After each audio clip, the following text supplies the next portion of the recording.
aplica para qualquer área, tá?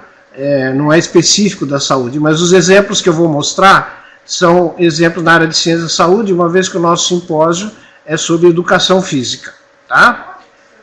Bom, então em 1987 nós fizemos esse simpósio de informática na educação física e esportes, foi no Centro de Convenções da Unicamp, organizado pela Faculdade de Educação Física, o famoso Dr. João Tojal, né, que todos conhecem, o Núcleo de Informática Biomédica da Unicamp, que na época era eu que dirigia, e foi o primeiro evento do gênero no Brasil, né, foi a primeira vez que se falou em usar computadores na educação física e no esporte, e foi muito interessante. Se vocês terem uma ideia como isso era pioneiro, na época, no mesmo ano, nós criamos a Sociedade Brasileira de Informática em Saúde, do qual fui o primeiro vice-presidente, o Congresso Brasileiro de Informática em Saúde, que foi em Campinas, e a primeira Revista Brasileira de Informática em Saúde. Então foi o ano mirabile, né? O ano miraculoso da informática em saúde no Brasil. E a gente considerou desde o começo que a educação física vamos dizer assim, muito vinculada à área de saúde, daí o grande interesse. Em 1987, principalmente para quem é jovem, né, está há pouco tempo na área, não existiam, olha só, rede local, internet ou web, correio eletrônico, qualquer tipo de equipamento portátil, CD de música, CD-ROM, DVD, monitores de LCD, áudio e vídeo digital, Microsoft Office, Windows 3.0, scanner, impressora laser ou jato de tinta, câmera digital, handcam, webcam, aparelho de fax, projetor de vídeo, slide em PowerPoint, apontadores a laser, nada disso existia. E a gente, então, era um herói, né, de tentar fazer educação à distância. Vocês provavelmente devem estar imaginando que a gente era louco, né, porque tudo isso não existia em 87. O que existia em 87? Existia o PCAT e o XT286, que usava o DOS. Alguém deve lembrar ainda, deve ter usado esse computador, né? Já existia o Macintosh, com o mouse e a Graphics User Interface, a interface gráfica do usuário.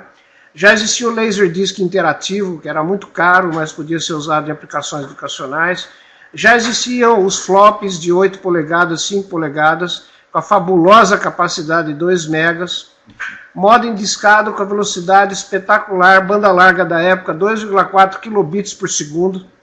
E aí surgiram os famosos BBS, né? O Bulletin Board System. O primeiro no Brasil foi em 1984. E deu um gostinho para todos os que usaram naquela época como que iria ser esse mundo da conectividade. Tá? O XT, pois aqui eu descobri na Wikipedia as características do XT286, que eu não me lembrava mais, mas ele tinha 250 kilobytes de memória, 2 drives de floppy disk de 5,25, um disco rígido de 10 megas, eu achava que eu nunca ia conseguir encher todo aquele disco, né?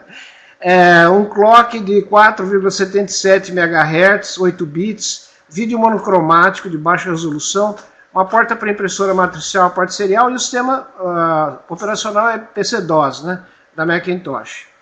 No Brasil, na época, a lei de informática tinha sido passada em 84.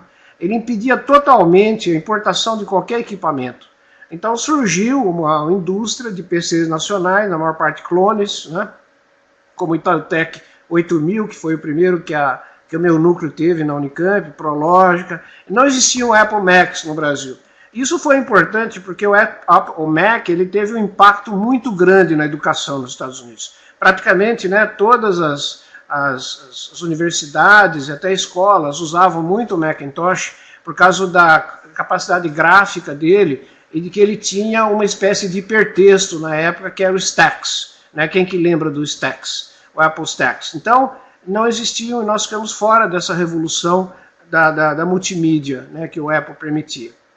Mas já existiam, na época, em 87, livros e revistas eletrônicas em disquete, existiam tutoriais interativos para PC e Mac, existiam simulações fisiológicas, gráficas e quantitativas, eu inclusive trabalhei muito nisso desde 81, usando o TRS-80, né, o Apple, simulações clínicas, existia realidade virtual já, e existia educação à distância por videoconferência e por satélite, nas bandas C e KU VSAT. E como eu disse, o insigne professor Lito foi um pioneiro no Brasil do uso dessas tecnologias, com a sua avançada visão do que seria a classe do futuro, né, através do seu projeto na ECA, lá da USP.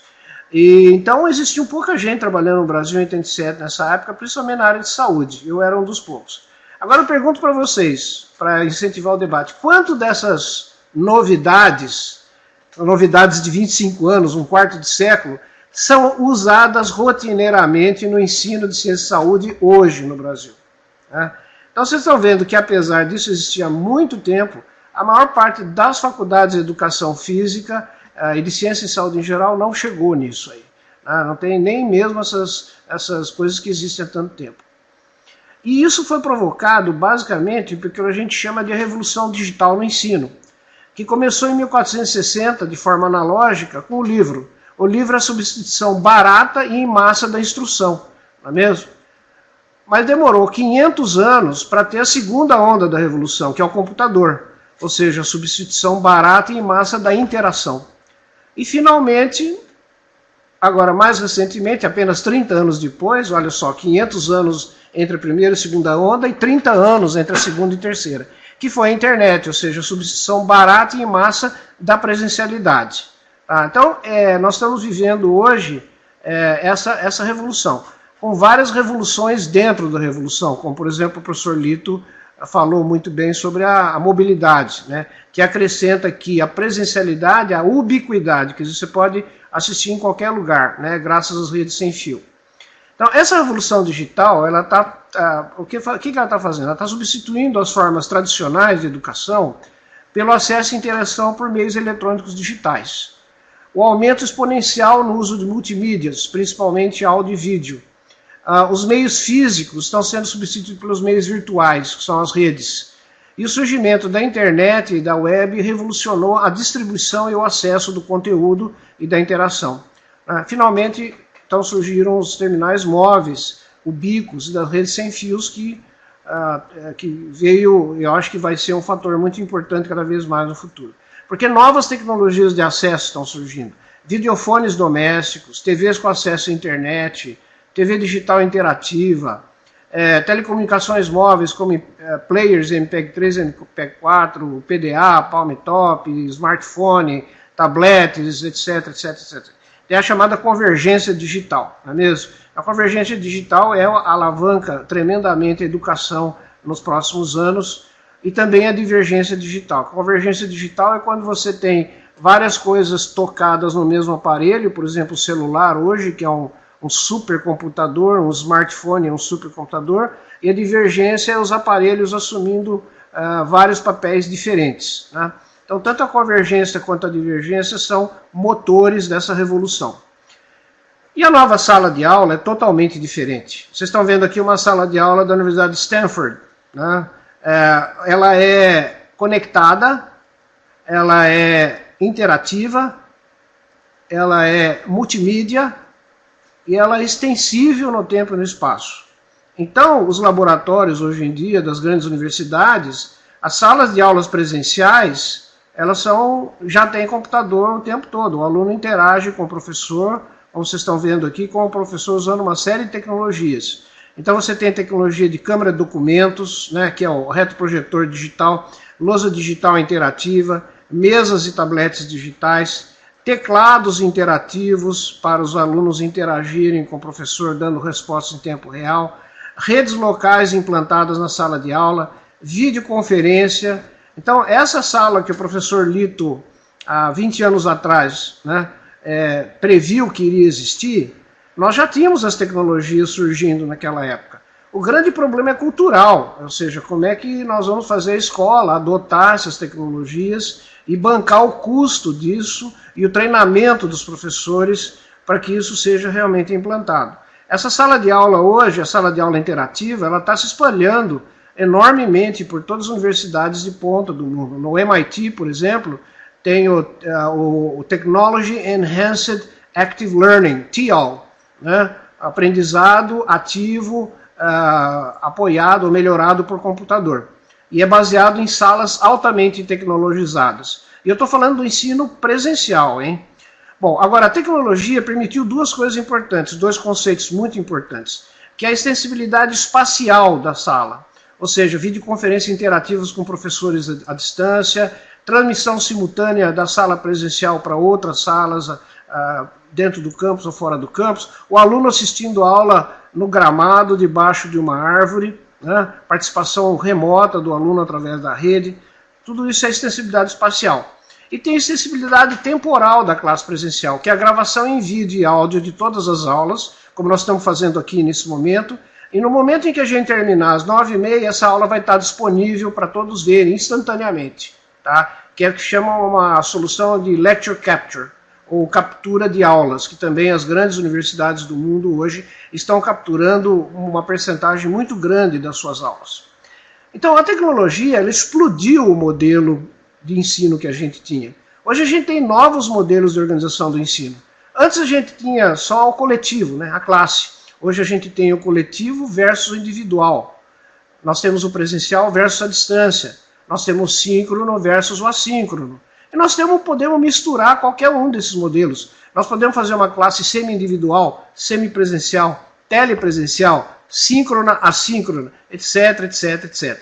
Então aqui nós temos várias combinações e aquele modelo único da classe tradicional foi explodido pelas possibilidades das tecnologias. Então aqui você pode ter um ensino presencial, uma classe tradicional, professores, aluno ao mesmo tempo, cursos sincrônicos. Você pode ter um curso totalmente à distância, que pode estar ao mesmo tempo ou não.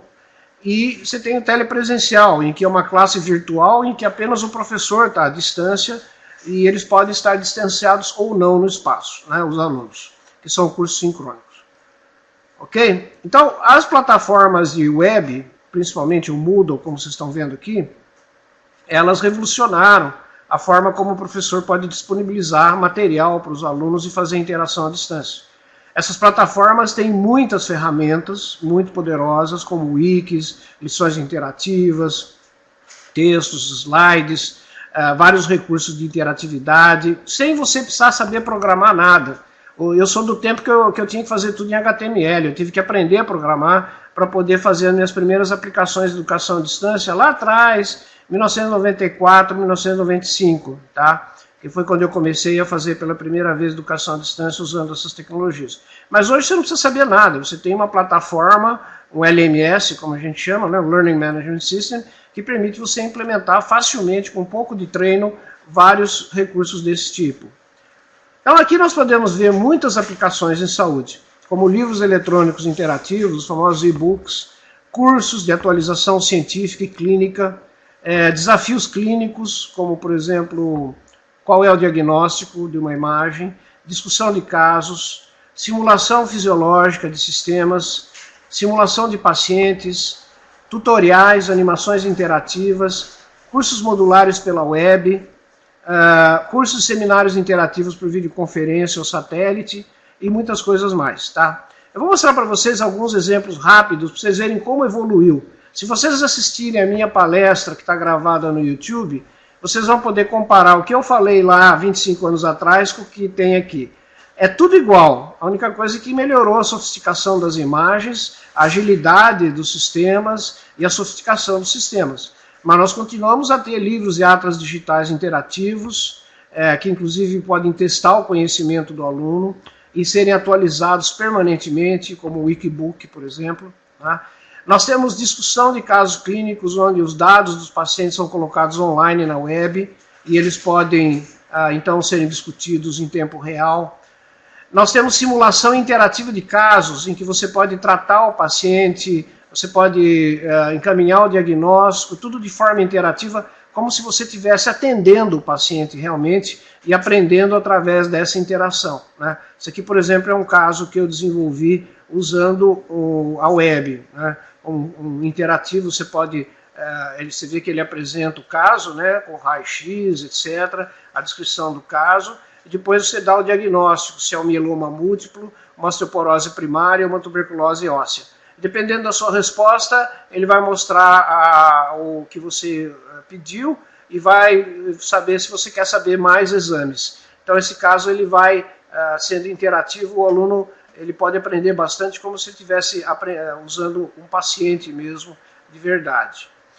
Também existe software de simulação fisiológica, existe um ser humano virtual, você pode escolher se é um homem ou uma mulher, e aí você pode fazer a monitoração de beira de leito, como se estivesse numa UTI, você pode seguir os sinais vitais, você tem um histórico do paciente gerado automaticamente, e você pode administrar medicamentos, fazer um ecocardiograma, medir o metabolismo, etc. Né? Então, esses sistemas eles são altamente interativos e open-ended, quer dizer, eles não têm um roteiro pré-determinado. Depende de quanto o aluno interagir com o sistema. Atualmente existem, para quem não sei se é da área da saúde não conhece, mas existem muitos simuladores altamente realísticos de pacientes. São bonecos comandados por computador, em que eles têm pressão arterial, têm dilatação pupilar, respondem a medicamentos, têm respiração, têm pressão arterial, respondem à ressuscitação cardiopulmonar. Então, esses bonecos são usados hoje em dia como simuladores super sofisticados para treinar anestesia, treinar ressuscitação, treinar técnicas de diagnóstico com os pacientes, sem nenhum risco, né, do paciente morrer, lógico, né? Na realidade ele não morre nunca, mas ele tem um controle altamente sofisticado. Um boneco desse custa $500 mil, mas aqui no Brasil já tem vários hospitais e várias faculdades que têm esses bonecos, né? Então compara esse com esse, vocês vão ver que esse é muito mais realista, né? Mas também muito mais caro. E finalmente, a sofisticação máxima seria a realidade virtual e a telepresença, onde você pode operar um paciente virtual usando instrumentos cirúrgicos, que são sentidos por computador. Você tem a operação, por exemplo, de uma videoendoscopia, aqui usando realidade virtual para navegar dentro do ouvido médio, né, do ouvido interno do paciente em grande formato. Então esses aqui são os que existem já mais ou menos há uns 15 anos e que são extremamente sofisticados em termos de realismo, porque eles são em 3 dimensões também, né, gerado por equipamento especializado. O BMW, vamos dizer assim, se o Moodle é o fusquinha da educação à distância, a videoconferência seria o BMW, né, porque ela é altamente interativa, ela permite interatividade e colaboração visual bidirecional em tempo real entre as pessoas, bem como envio de dados. E hoje você tem sistemas dedicados, você tem sistema desktop, você tem inclusive sistemas móveis, né? O iPad é uma grande plataforma de videoconferência. E aqui você pode fazer o que nós estamos fazendo aqui hoje, que se chama webcasting ou webconferência. Como é que está funcionando isso aqui hoje? Eu estou aqui na sala de aula, né, na minha casa, ou em um evento, tem uma câmera que está pegando a minha imagem e o som. Isso aqui é codificado pelo computador, transmitido para um servidor de streaming, está lá nos Estados Unidos, na Califórnia, na Adobe, na empresa Adobe, que manda pela internet e vocês estão recebendo aí, tá certo? Então vocês podem estar recebendo um desktop, podem estar recebendo um tablet, já existe aplicativo para esse tipo de videoconferência, ou pode estar recebendo em uma sala, várias pessoas conjuntamente assistindo uma transmissão interativa coletivamente, tá? Então essa webconferência permite enviar para muita gente ao mesmo tempo. Com o satélite, essa capacidade pode subir para milhares de pessoas. Então o vídeo e o áudio do professor, ele pode ser transmitido para um satélite a 39 mil quilômetros de altura e distribuído simultaneamente para milhares ou milhões de salas ou de casas ao mesmo tempo, né? Então, o satélite hoje é um dos mais usados no Brasil no ensino superior. O Brasil tem cerca de 7 mil salas de recepção via satélite no ensino superior e graduação à distância. Quantos desses são cursos de educação à distância de educação física, eu não sei, tá? Talvez alguns de vocês possam me informar. E hoje, nas cidades pequenas, onde não existe internet de banda larga, pelo próprio satélite, o retorno pode ser pelo próprio satélite, né? Eu implantei um sistema com mais de 200 salas na empresa Microlins para educação profissional à distância, e cidades com 1.500 habitantes já tinham essa possibilidade de ter a internet baseada em satélite para poder ter interatividade, tá? Na transmissão para o terminal individual, e como vocês estão experimentando agora, né, o que a gente tem é uma classe sintética, onde você pode ter várias formas de apresentação e de interatividade, como vocês vão ver. Ou também, como eu falei, vocês podem transmitir para uma sala telepresencial, onde você transmite o vídeo do professor para uma tela, né, como vocês estão vendo aqui, e os slides do professor para outra tela. Então, o que vocês estão vendo aqui, a minha imagem à esquerda e à direita, os slides, pode ser separado para duas telas, e aí você tem uma imponência muito grande do professor, e fica praticamente parecido com o ensino presencial. Daí ele é chamado de telepresencial. Ok? Você vê que tudo isso já existe no Brasil. No caso, uma das maiores funções da educação à distância é proporcionar interatividade. Você não é só aprendizado, né? Não é educação. A educação tem que ter, além da interação, além da instrução, tem que ter interação, tem que ter participação do aluno, tem que ter avaliação do aprendizado. Então aqui você pode conseguir interatividade de várias maneiras. Quando a videoaula é transmitida em tempo real, ou quando ela é gravada com presença de plateia, e quando ela vai ocorrer em tempos específicos para interação, como nós vamos fazer aqui hoje. Tá? E pode ser por vários meios, pode ser por internet, por chat, como nós estamos fazendo aqui, por vídeo, por telefone, por fax. Tem gente que usa fax ainda, tá? Para interagir. Teclados interativos, assim por diante. Essas interações, por sua vez, podem ser gravadas ou não, né, e disponibilizadas para os alunos mais tarde. Bom, terminando então agora esse novo voo panorâmico geral, estão surgindo modelos revolucionários de ensino, que o professor Lito já falou de algum deles. O primeiro dele é o de Flipped Classroom, ou a sala de aula invertida. O aluno não vai assistir mais a aula teórica na faculdade. O aluno assiste as videoaulas gravadas em casa, pelo YouTube, antes de ir para a escola, onde ele vai fazer atividades mais interativas, laboratório, discussão, práticas, etc. Tá? Esse Flipped Classroom está sendo adotado em massa, principalmente no ensino médio, para ensino de ciências exatas, como matemática. Tá? Tem o Global Classroom, né, o famoso MOOC, né, que o professor falou também, o Massive Online Open Courses, ou cursos abertos online massivos, em que tem 100, 150, 200 mil alunos dados para o mundo inteiro. E tem o No Teacher Classroom, ou seja, a classe sem professor. Pode parecer um anátema, né? Mas na Índia, que tem 350 mil vilarejos, é a única solução possível.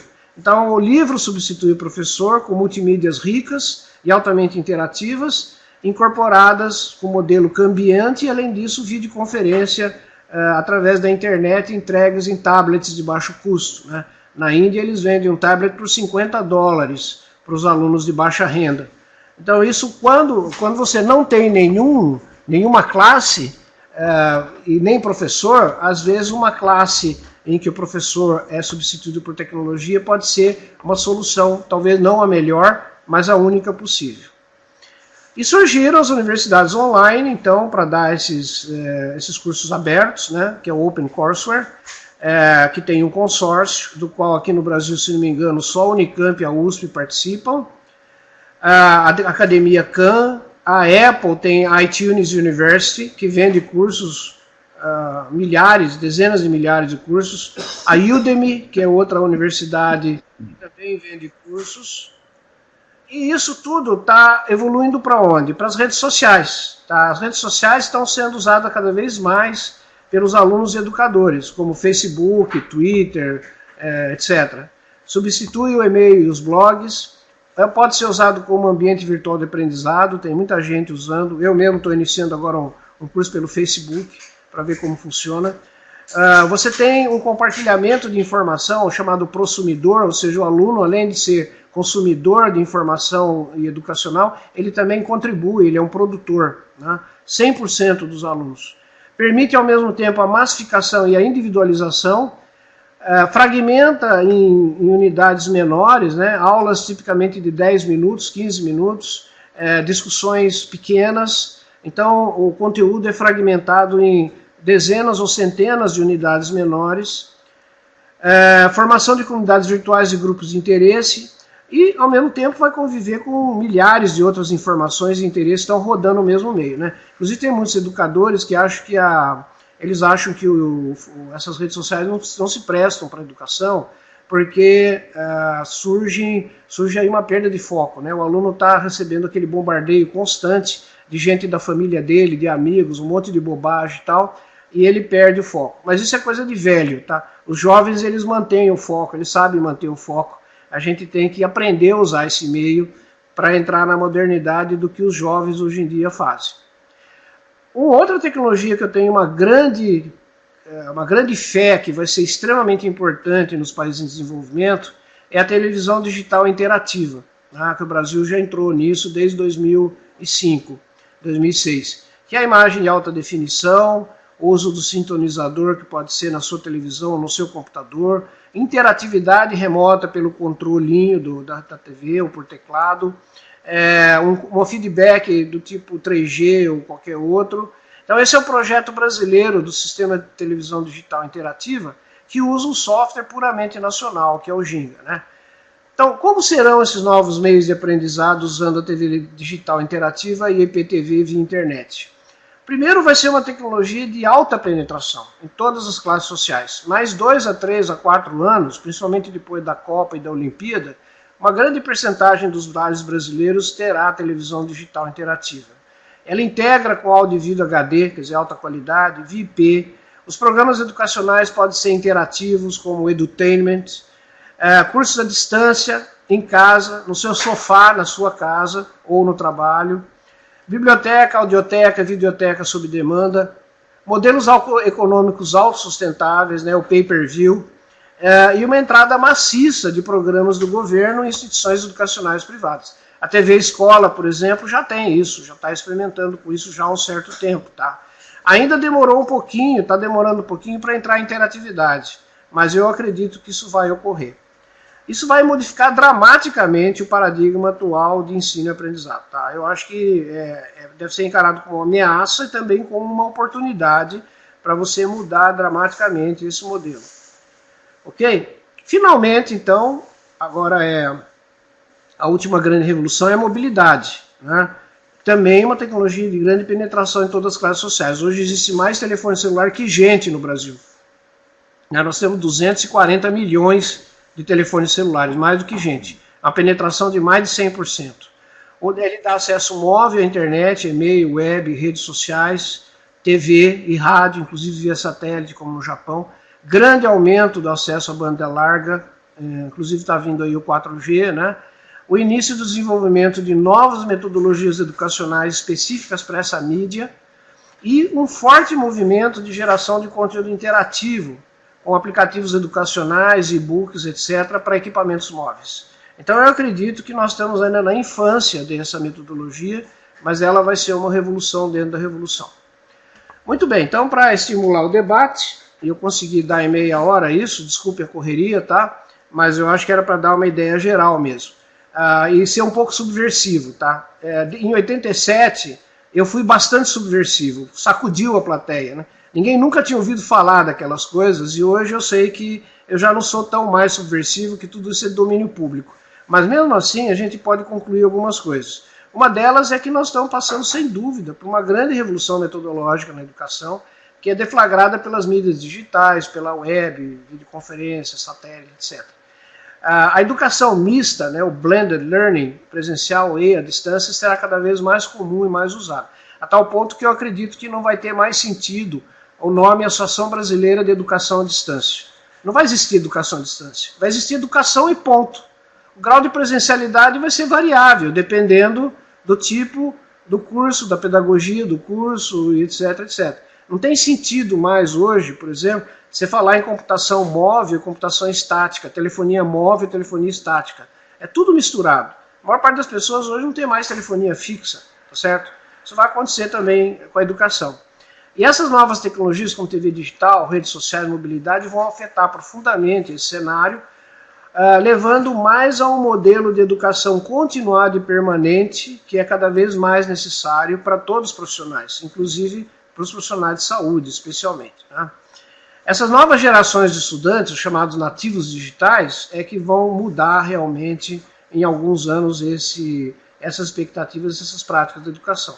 O único obstáculo que eu vejo, eu acho que o professor Lito e o professor Laércio vão concordar comigo, o único obstáculo são os professores.